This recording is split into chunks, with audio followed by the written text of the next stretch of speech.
This is Letter to Sons. I'm Doug Keating. I'm identifying the best album by my top 50 favorite rock bands. We're at the end of the list. Time to count down from number 10 to number 1. In case you haven't been able to watch any of the videos in this series, here are the 3 criteria I use for creating this list. First, I have to own the album on vinyl. Second, no greatest hits. And third, no live albums allowed. Let's start the list. At number 10, the Ramones. Their best album is Rocket to Russia, not their debut album.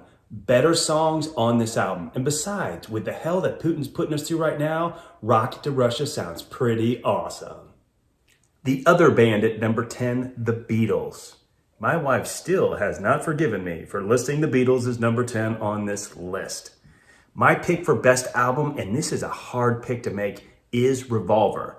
The band stopped playing live, they went into the studio, pivoted in a new way, and came up with some really interesting music, and Revolver is the first signs of greatness to come. At number 9, my favorite Australian band, INXS. They released several killer albums back in the 80s. My favorite, Kick. It has so many great songs, and several turned out to be hits like Devil Inside and Need You Tonight.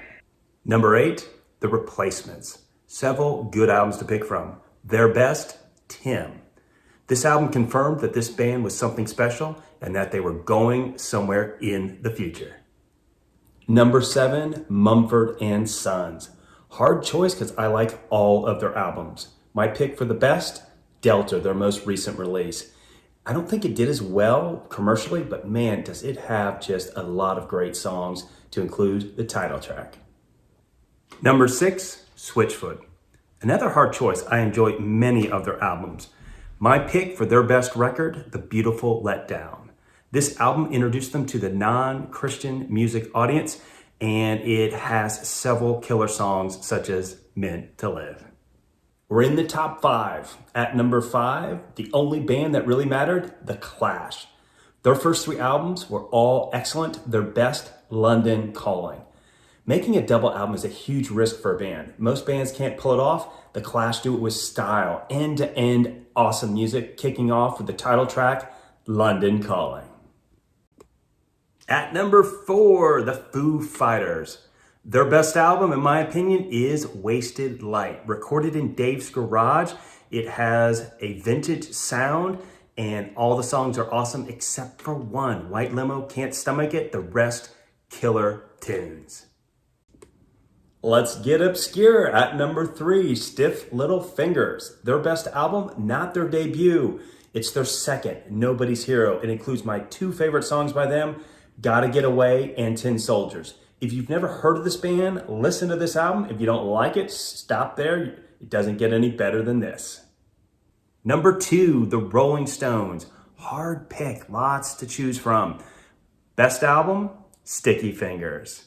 I love the diversity of music on here. Wild Horses is practically country, and the guitar riffs just rock. I mean, bitch, and Can You Hear Me Knocking? That'll wake the neighbors up for sure. Number 1, Led Zeppelin. Super duper hard choice. I love so many of their albums. The best, Physical Graffiti. Once again, huge risk with a double album. They really pull it off with some awesome songs like Kashmir, As I Lay Dying, the Wonton song.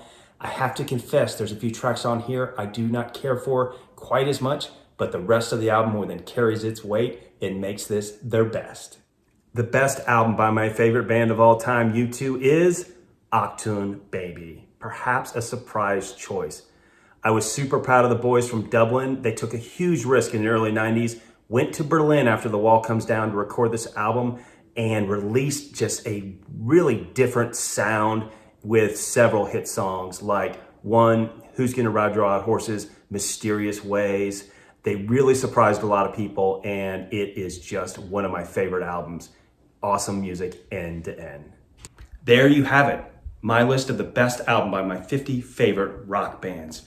It's kind of a scam so that I could buy more vinyl. I think my wife has caught on, so let's keep it our secret. I hope you enjoyed the list. Feel free to put in the comments your thoughts or your own list.